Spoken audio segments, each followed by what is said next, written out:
Hello and welcome to World Insight with me, Tian Wei, coming to you live from Beijing on CGTN. Coming up on today's program, members of the Organization of Islamic Cooperation jointly declared East Jerusalem as the capital of the State of Palestine. Things are getting ever more complicated in the Middle East. The WTO conference concluded in Buenos Aires with no major agreements. What is likely to be the fate of this multilateral trade body?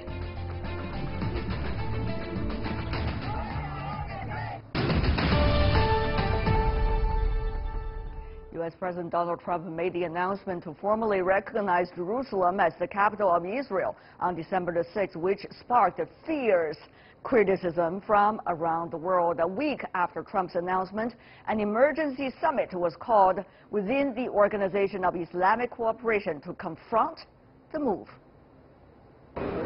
Ministers and officials of over 50 Muslim countries gathered in Istanbul for an emergency OIC, Organization of Islamic Cooperation, meeting called by Turkish President Recep Tayyip Erdogan. Erdogan had been extremely vocal on the U.S. move to recognize Jerusalem as Israel's capital and stated the U.S. had become a partner in Israel's bloodshed.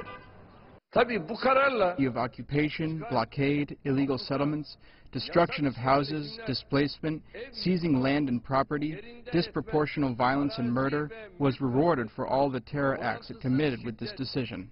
OIC leaders stated the U.S. move signaled that it had withdrawn itself as a sponsor of peace in the Middle East. The Palestinian leaders said the U.S. move was a breach. U.S. President Donald Trump's recognition of Jerusalem as Israel's capital and the decision in order to move the U.S. Embassy to Jerusalem is a clear breach of international law and signed agreements. The OIC has called for international support regarding their declaration and have already received some backing in the past few days.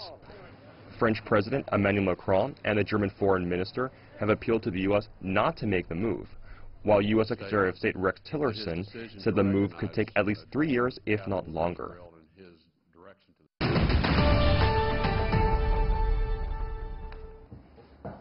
And for more discussion about this, we are joined by a very strong panel. First of all, in Beijing, we have Li Guofu, Director of the Center for Middle East Studies at the China Institute of International Studies.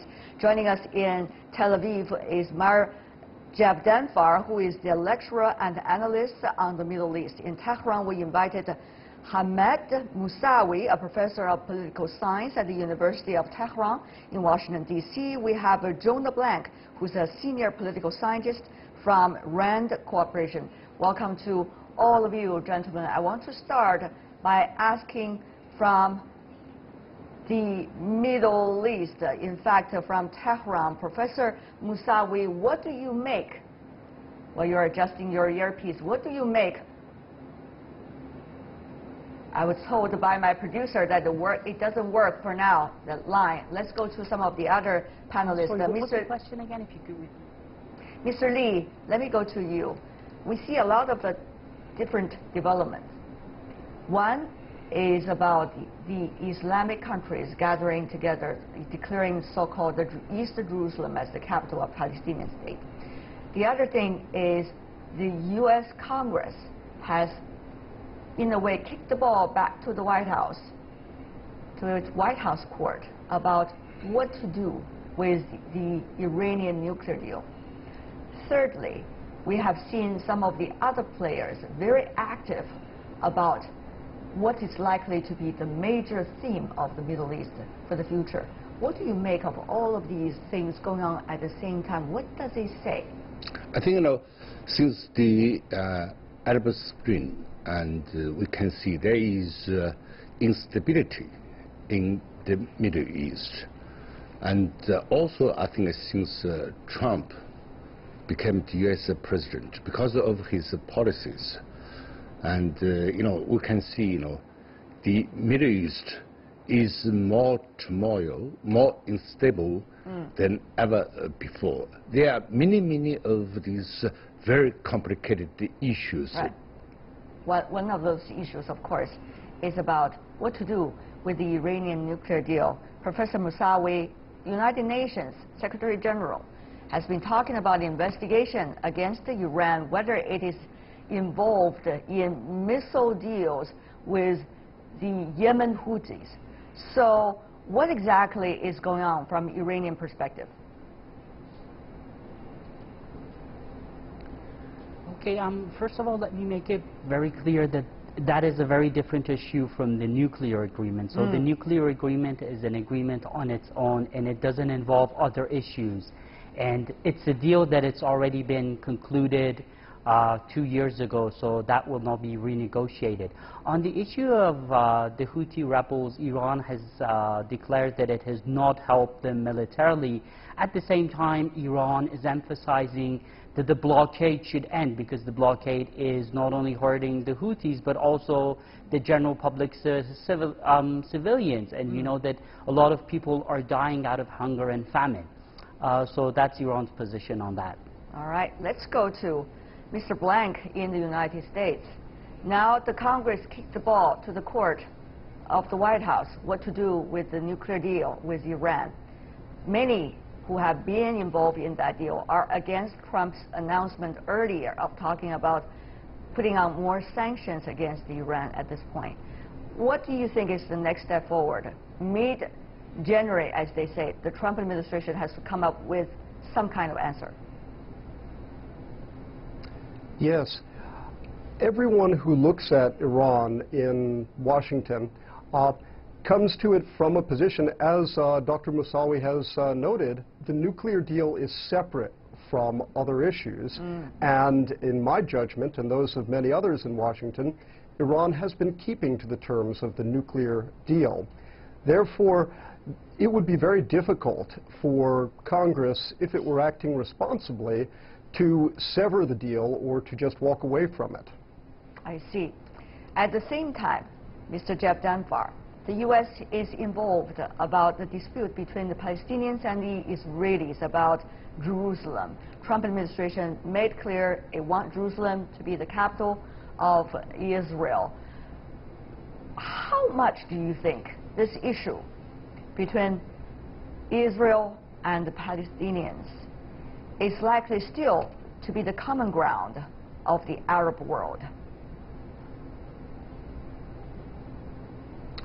Well, you know, that's a great question. I think it is an important question in the Muslim world and in the Arab world for sure.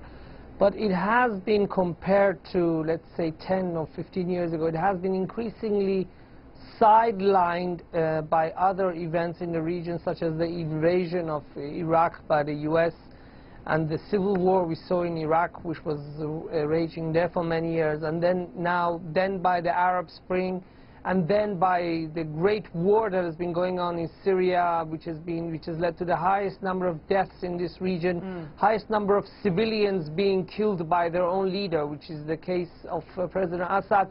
And of course in Yemen, the war between Yemen, the Houthis and the Saudis, and as my colleague in Tehran quite rightly said, the siege there, the Saudi concerns there, the Houthi concerns there.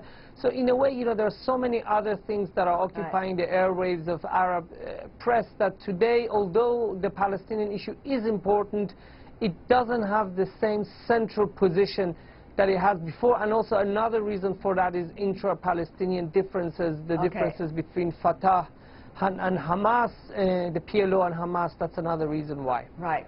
So having said all of these, we got a lot of things going on, all at the same time, at different layers. Professor Moussaoui from Iran, what do you think, to you, the Iranians, is the central theme that you would focus on when it comes to the most important thing for the Middle East of the future? Is it going to be the relations between the Iranians and the Saudi and the United States, Israel? Or is it going to be the Israeli-Palestinian? Or is it going to be something else? Professor Moussaoui. It's true that in the past 10 years there has been other events that have somewhat sidelined the Palestinian issue. But at the same time, a lot of these other events, such as the Syrian war, the Iraqi invasion, are winding down, and also ISIS has largely been defeated. So I do think the Israeli-Palestinian issue will become more important as we go on. And I should point out that moving the embassy from Tel Aviv to Jerusalem is a pretty significant event by the Americans, in the sense that even though the two-state solution has literally died in the past few years, nevertheless, the moving of the embassy is a clear indication that even the Americans believe that the two-state solution has died. And I think the main issue today is that the world community has to advocate for one person, one vote, essentially for the Palestinians in the occupied territories to be given citizenship rights and to be allowed to vote. Otherwise, it would be an apartheid system. But my question to you, Mr. Lee, is the same as I put forward to Professor Moussaoui. What is the major theme we're talking about here? Usually, the Israeli-Palestinian issue could be a crystallization of the contest for leadership and also the contest about different factions about the Arab world in the Middle East. Is it still that issue? Or the issue has become Iranians vis-a-vis the Saudis? I think that this is a very important issues. And the Palestinian issue used to be regarded as the key or the most important issues between the Israeli and the Palestinians or the Arab countries. And since I think the American invasion of Iraq, there are several kind of very important events which has been put the Palestinian issue aside the line. But still, this is remain as one of the key issues in the Middle East. Currently, and many people would think that the rivalry between Iran and the Saudi could be the most important issues in the region. And some of the outside countries, like the U.S., try to manipulate this kind of perceptions and put forward these new decisions. But I believe, because the Palestinian issue is very emotional. All right, it is. And it is always the crystallization of some of the conflicts among countries, the Israeli and Palestinian issue. Let me go to you, Mr. Blank. As a result, we see quite interesting phenomenon. Saudis used to be claimed as the guardians of the Jerusalem, or as of these Palestinians. But now you see the Iranians are calling on the Arab world to do more for the Palestinian state. And also, they even designate a one day of the year to be exactly for that cause. So when the Saudis are not necessarily voicing very strong opposition, will the contest for leadership of the Middle East becoming ever more fearful reflected by, this Palestinian and the Israeli issue? I think you've put your finger on a very important point. A lot of what is happening in the Middle East is a series of proxy contests between Saudi Arabia and Iran over leadership, both of the Middle East and of the greater Muslim world. And this is not particularly new. At least since the Iranian Revolution, Iran has staked out a claim for such leadership. The real question from a Washington perspective is, will there be any unified American strategy towards the Middle East? Will there be? Because right now, there's an Iran strategy. I don't really see a unified strategy in this administration. Not at all. Let me go to I see an Iran strategy to some extent, and others that are really disconnected from each other. And what would that mean for the region, you think, Mr. Blank, when it is disconnected? Will different countries get different signals or indicate that they have got different signals coming from Washington, therefore could support whatever they want to do in the region? I think that's already happening. I think this decision about moving the embassy to Jerusalem, for example, sends tremendously mixed signals to the region. Because on the one hand, the president is changing long-standing U.S. policy in a very destabilizing way, but on the other, the Secretary of State is saying nothing really is going to happen until the next administration at the earliest. And for people in the region, they have to be wondering what is the U.S. position and how will it really affect things on the ground. Mr. Jabdanfar from Israel, as a result of this confusion and signals coming from all sides, will Israel really benefit from this chaos?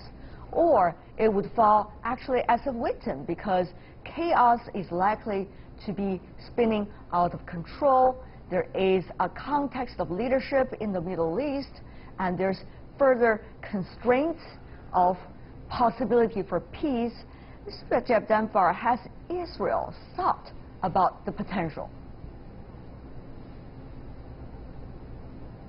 I think that there's definitely concern, but please allow me to make one important clarification. Go ahead, sir. First of all, I think the announcement by President Trump, it has made the situation more unstable in some ways, but there is no guarantee that the United States is going to move its embassy to East Jerusalem, number one. And number two, President Trump says that this announcement does not mean that the boundaries of Israeli sovereignty, I'm looking at the text here from the White House, that the boundaries of the sovereignty of Jerusalem is over. No, there's still the issue of East Jerusalem that could very well become the future of a Palestinian state.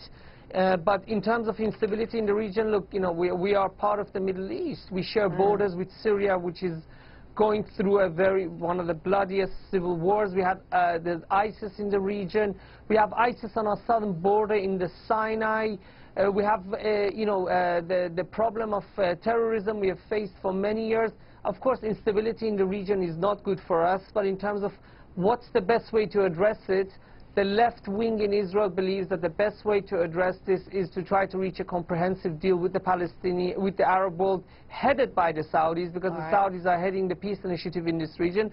However, the right wing in Israel believe that we've tried to reach peace before, but we didn't get anywhere, so we just have to try to do the best we can while improving relations with European and countries and America.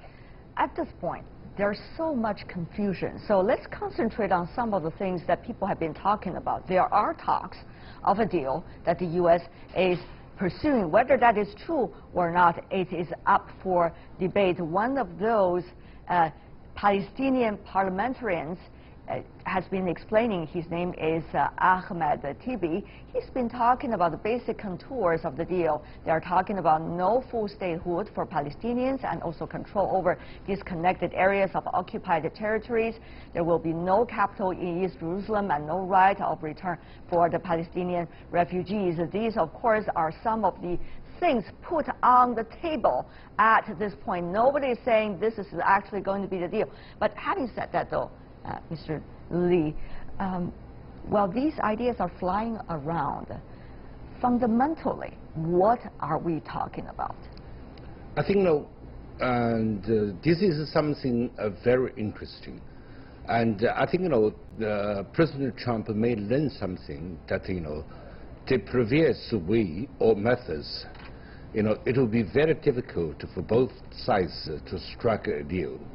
So he may, come out with a new way, his own way, try to impose a deal on both sides instead of let both sides through the negotiations to reach a deal.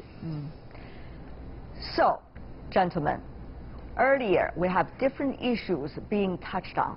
There are several layers of things.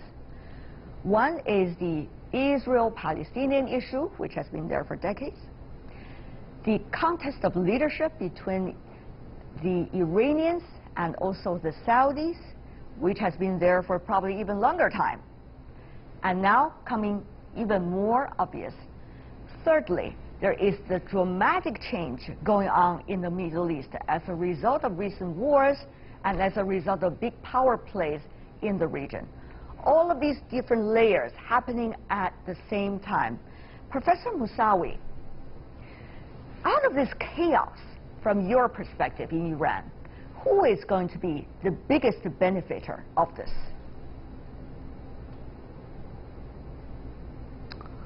I think in some ways actually Israel does benefit from the chaos because, as was pointed out by another guest, actually the chaos in other countries has sidelined the Palestinian issue. I'll give you an example.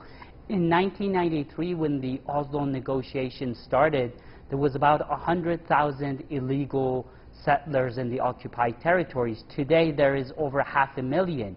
So as these other chaos has been going on throughout the Middle East, the Israelis have been building more settlements in the occupied territory. So it has served them in a way. But I think at the same time, with the decline of the power and involvement of the United States in the Middle East, there will be greater room for other powers such as Russia, as well as even for China in the future to become more involved in the Middle East. Nevertheless, I think we should still wait and see what happens. I see. Mr. Jeff Dunbar, from the Israeli perspective, who is going to be the biggest benefiter of chaos right now?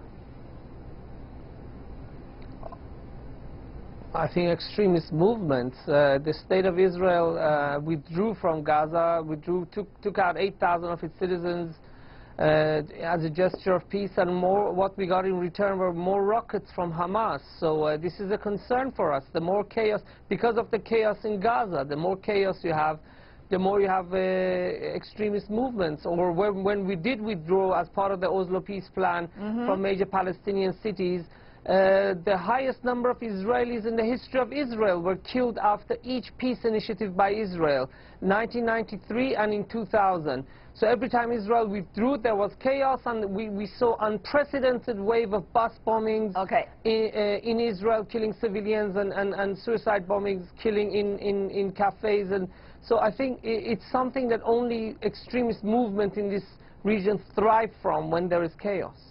Mr. Lee, your assessment? I think that Israel maybe, to gain the most benefits from, all these chaos.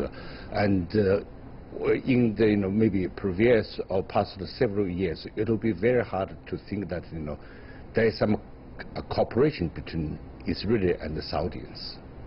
All right. Last but certainly not least, Mr. Blank, the biggest benefactor, and what would that mean for the region? U.S.? No, I think the U.S. will definitely be among the least benefited by chaos. The U.S. is a status quo power, and chaos is ultimately against the interests of anyone who favors the status quo. I think in the short term, Israel may benefit from some of the distraction from the Palestinian cause. In the medium term, perhaps Iran will have some opportunities to expand its influence. But in the long term, extremist groups will certainly benefit, and any other groups that try to destroy the status quo will be the ultimate beneficiaries of chaos. Despite all the differences in our previous opinions, it seems, gentlemen, we are agreeing with one another. Chaos is not bringing us any hope for peace. But for now, I really want to thank the four of you for sharing your perspectives and your insights. Li Guofu, Mayor Jeff Dunbar, Mahmoud Musawi, and Jonah Blank. Thank you so much, gentlemen, for being with us. You are watching World Insight with me, Tian Wei. Still to come on our program. The WTO conference concluded in Buenos Aires with no major agreement. With the rise of e-commerce, can multinational trade blocs like the WTO accommodate the needs of small and medium-sized enterprises?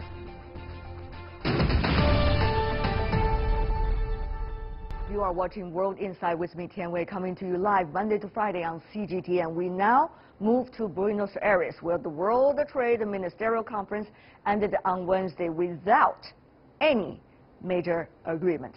Differences over key issues and even the very foundation of multilateral trade lead to a tense conference. Where will the world economy go, particularly the international trade? Before our discussion, take a look at this.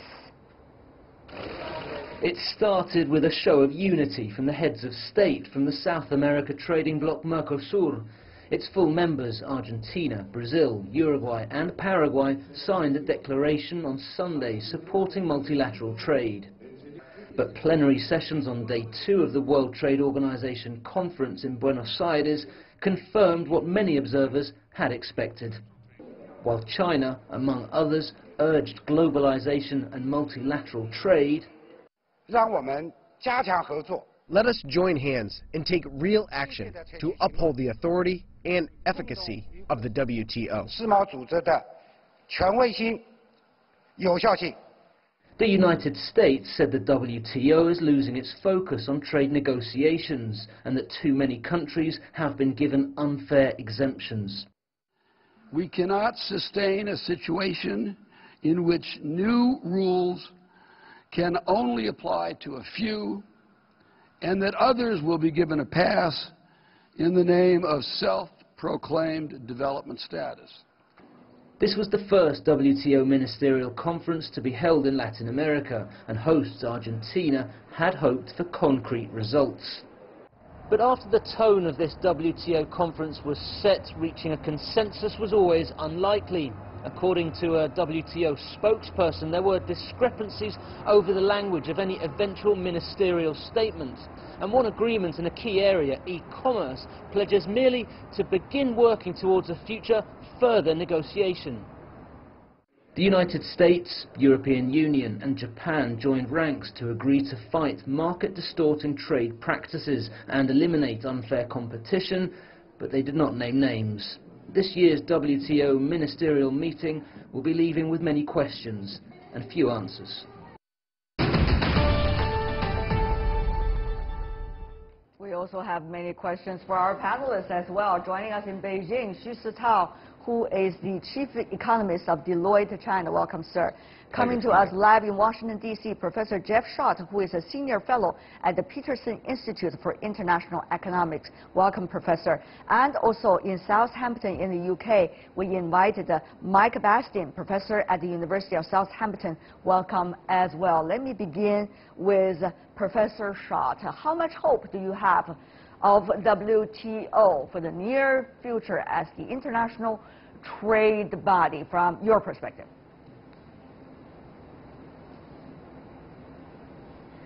Well, the WTO system is under stress. That's clear.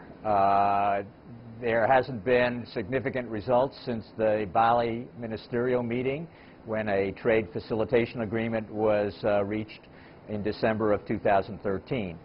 The negotiating function is basically seized up, and the judicial function of the WTO is under attack by the United States and others, but primarily by the United States.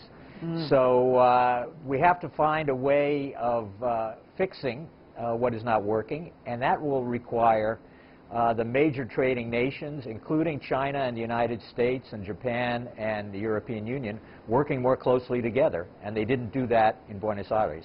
Can people expect them to do so, Professor Bastian, just realistically, when the United States already said it is not very enthusiastic about any international, particularly multilateral platform?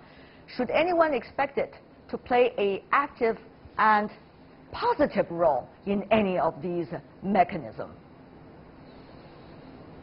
Well, I think the expectation should be there because the economic history tells a very positive tale when it comes to multilateral trade cooperation. I mean, the European Union, obviously there are issues now, but the growth and the spread of wealth across Europe since the Second World War is testament to that.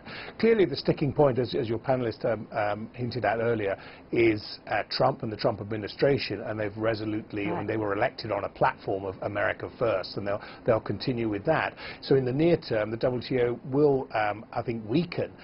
Medium to longer term, though, I think what's gradually going to happen, and could happen far quicker than many people think, is economic cooperation and integration across Asia, led by China, and in effect the dominance of the US and the lead that the US has had until now, I think will weaken and decline. So I see the rise of Asia perhaps increasing exponentially because of America's stance, and the WTO will be replaced by another China-led organization. I'm not sure whether it is replaced or not, but Mr. Xu, here's an interesting point. When you have one of those members, for example, the United States, already said, I'm not interested, why do you still need to listen to the voice of that country?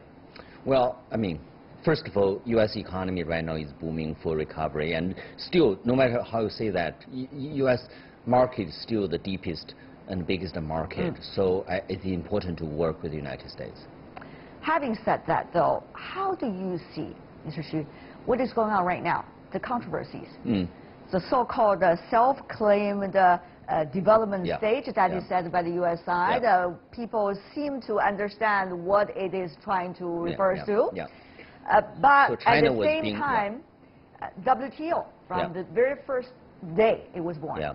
there has been Right. categories of development stages of economies. Mm. And that was also clear when the time was 2001, Yeah. when China joined the WTO as a developing country. So how do you see the brush off, so-called, of development stage? Would it be only a claim against China, or would that be claim against any other country when some just feel about it? Yeah. Well, when China joined WTO in 2001, I don't think anyone would foresee China would have developed so fast. I don't think anyone would have foreseen China now is the biggest trading nation. So I think you need to put that in perspective. I think China is under more scrutiny. I mean, if China were still, for example, economy with per capita GDP $2,000, $3,000 US dollars, I don't think Americans would make those remarks. But today, China is economic powerhouse. Right. So, I mean, China is under more scrutiny. But at the same time, China has not been granted with the so-called market economy Right, that right. many of the other economies who does recognize China's size as an economic power. That's a controversial. So that's a controversy issue too, right? It is controversial because this is so-called the sunset clause would imply automatically by the end of the 15 years Right. and you become market economy. But at the same time, U.S. would use other criteria, mainly related to government subsidy, government support to companies, than to make the judgment of whether China is market economy. Putting, Professor Shah, you're an expert in this, the technical details aside, but the fact of double standards, I'm not just talking about China, but also double standard toward the other economies, possibly happened before and possibly to happen in the future.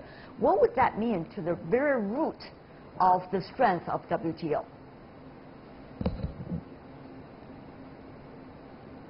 Well, I wouldn't characterize it as a double standard. There have always been exceptions and special status for sets of countries in the GATT and in the WTO throughout the post-war period. The richest countries have gotten special status by allowing them to have controls on textiles for many years. And developing countries got special and differential treatment to allow them to avoid taking reforms that were necessary for their economic development, and their economic development was retarded as a result. So I think the basic problem that we're seeing today is more of a political one than an economic one. With regard to market economy status, the concern is that China is put in a class of countries that can be discriminated against. But it's with regard to measures, anti-dumping measures and countervailing duties that can be done, that require and are illegal under the WTO, but require a determination of how you count the fair price in a particular market. All right. And when you do that, each country has their own way of determining what is the appropriate information, and that is what is at issue. And that's not going to be resolved in the market economy status case. Professor Bastian, we all know from the first day WTO was It's born. complicated. It is complicated. That's why you need a WTO, an international trade body, to resolve all these complexities as long as people are in there. But, you know, Professor Bastian, from the very first day also, Absolutely right. WTO was a political issue rather than an economic and trade issue. We all understand that. That's why government's involved. So when it is reaching today, when some countries, for example, the United States, are saying, I'm not interested in, when you have very dramatic changes in the trade sector, including with the emerging and the developing countries, is it still about, you know, the disputes among countries? Or is it actually about fundamentally what kind of organization WTO aspires to be? And how will WTO adjust to all the dramatic changes taking place right now? Well, I think it's a very good question. I think that the latter is very much the case, that the world is changing far quicker than people realize, and e-commerce is accelerating that change. As your other panelists said, no one would have really foresaw the rapid rise of China and the dominance of China and that wider region, and we'll probably see something similar in neighboring regions with the Belt and Road Initiative, the Asian Investment Infrastructure Bank.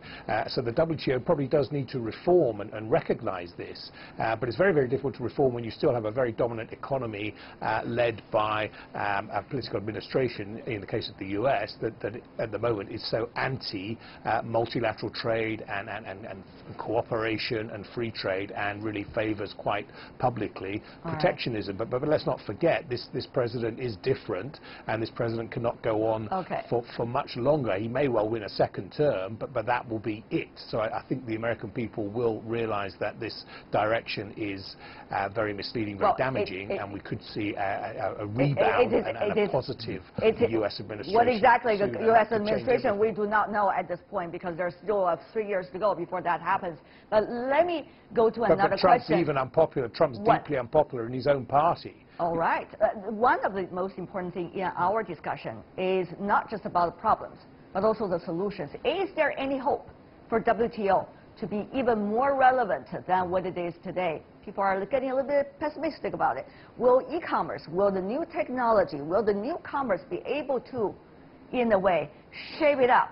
Jack Ma, the founder of Alibaba, pushed for a new world e-commerce platform to enable small traders, medium and small-sized enterprises to buy and sell across borders. Ma called it the Electronic World Trade Platform, or EWTP, to empower small and medium enterprises that have been largely left out of the free trade regime of the world. In the past, we understand this happened already in the country of Malaysia, and it's also going to spread to other parts of the world. Meanwhile, it is getting some kinds of agreement between WTO, Alibaba, together with the World Economic Forum on a future to push forward this. So I want to go to you, Mr. Xu. Will this kinds of initiative, I'm not just saying this initiative alone, but these kinds of initiatives, newcomers, new technologies, new platforms, be able to transform, to any extent, the current deadlock of WTO? I think that's a very interesting development. First of all, if you look at what Alibaba doing, and actually not just Alibaba, Alibaba has got a very powerful finance arm and finance. The idea for Alibaba and finance is really to connect small and medium-sized enterprises between countries. So you use the example of Malaysia, but you could also use the example of farmers in New Zealand for them to produce berries. And for them, their production can be enhanced and productivity can be drastically improved with Alipay, so on and so forth. And they can be directly linked to Chinese consumers as Chinese economy is moving into more consumption-driven economy. So I wouldn't say this is going to push the development WTO, but this is a very, very interesting development. I think that's very positive for international trade. Professor Shaw, your assessment here, how much will they be able to help countries to find a common ground at least? I mean, come on, we have to find a common ground in order to work together. Absolutely, and I think this is a very fertile area for cooperation between the United States, China, and other countries. It should be in the WTO. There already was a chapter on e-commerce in the Trans-Pacific Partnership, which can be expanded and preferably broadened to all the countries in the WTO. And it would help broaden support in each of our countries for the WTO because, as the previous speaker said, it would help facilitate small and medium-sized enterprises engaging more actively and profitably in international trade. So it's something that should be a no-brainer for all of us to move forward on, and it could be the basis of a broad new agenda item on the WTO. Got it. But we need the major countries to be all in together on it, And that's the problem we face right now. It is the problem. We only have 1 minute left, so I want to have maybe one sentence from every one of you. What do you think about future roles of WTO? Will still it be relevant anymore, given all these bilateral, multilateral, as well as regional trade mechanisms? Let's go to Professor Schott. One sentence if you can, sir. WTO has to be relevant because it is the main source of rules that guide trade among the major trading nations. They trade on an MFN basis. They don't have bilateral free trade agreements among themselves. So in order to have that part of trade work together, you have to have a well-functioning WTO. All right, Professor Bastian. Yes, most definitely. I'm very positive in the long term. I think earlier I said it will be replaced. I think it will be updated. So I think we'll see a new WTO led by more emerging countries, typically China, and I think it will focus on key industries more, particularly the creative industry and the fashion industry, which is where it can really support micro, small, medium-sized enterprises and emerging markets. So an Asian-led WTO is what we'll see. Mr. Xu? By no means is it perfect, but China has benefited hugely from that. All right. And what about the future of WTO? That's what I'm talking about. In future, I think everyone has a stake, China, United States, to make that better. Thank you. Xu Sitao, Jeff Schott, Mike Bastian. Really appreciate, gentlemen, for being with us. Thank you so much. And that is all the time we have for today. If you'd like to see more, try to find us World Insight CGTN into your search engine. Check out our YouTube channel also. You can also follow us on Twitter, Facebook, and Sina Weibo. From me, Tian Wei, and everyone on the World Insight team, thanks for watching. Tune in again next time for insights across China and around the world. Good night.